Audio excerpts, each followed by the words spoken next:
Herpès labial chez le bébé, que faire?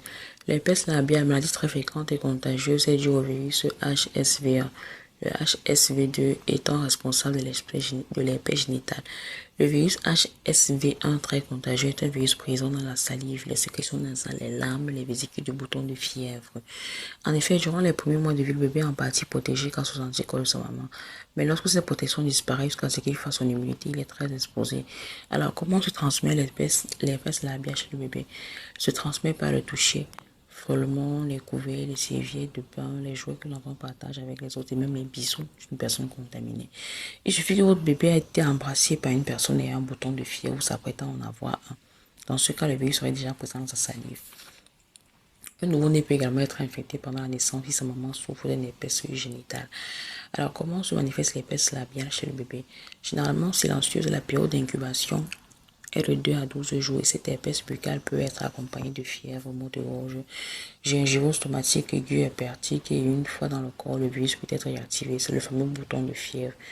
Qu'est-ce qu'un bouton de fièvre? Malgré son nom, il est important que vous sachiez qu'il n'est pas nécessaire d'avoir de la fièvre pour avoir un bouton de fièvre. Voilà. Il n'est pas nécessaire d'avoir de la fièvre pour avoir un bouton de fièvre. Un bouton de fièvre, généralement, dû à une infection par le virus herpès simplex type 1, est une petite cloque rouge qui apparaît sur ou près de la lèvre.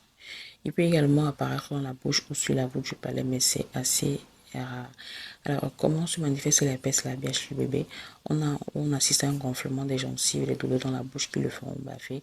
Durant cette période, le bébé aura mal dans la bouche ou à la lèvre et risque fort d'être grognon.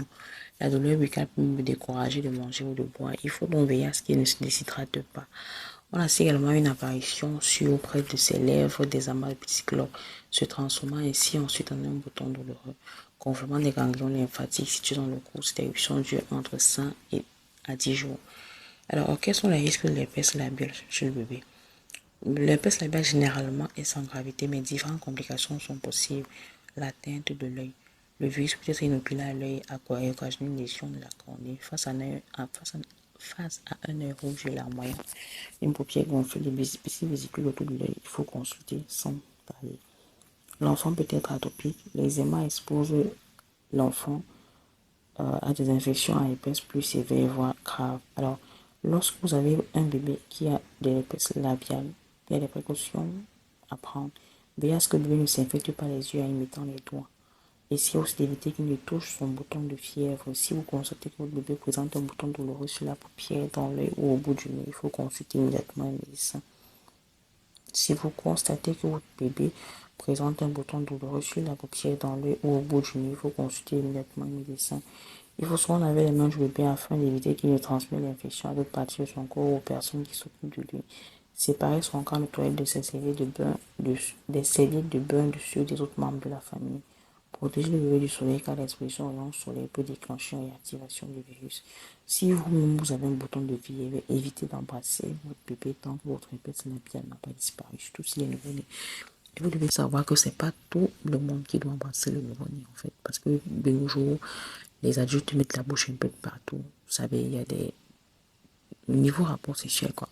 Les adultes mettent la bouche un peu de partout, mais c'est pas avec cette même bouche qu'il faudrait aller embrasser un nouveau-né, car lui, il n'a rien demandé.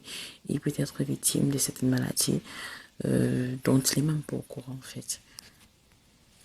Sachons prendre soin de nos enfants.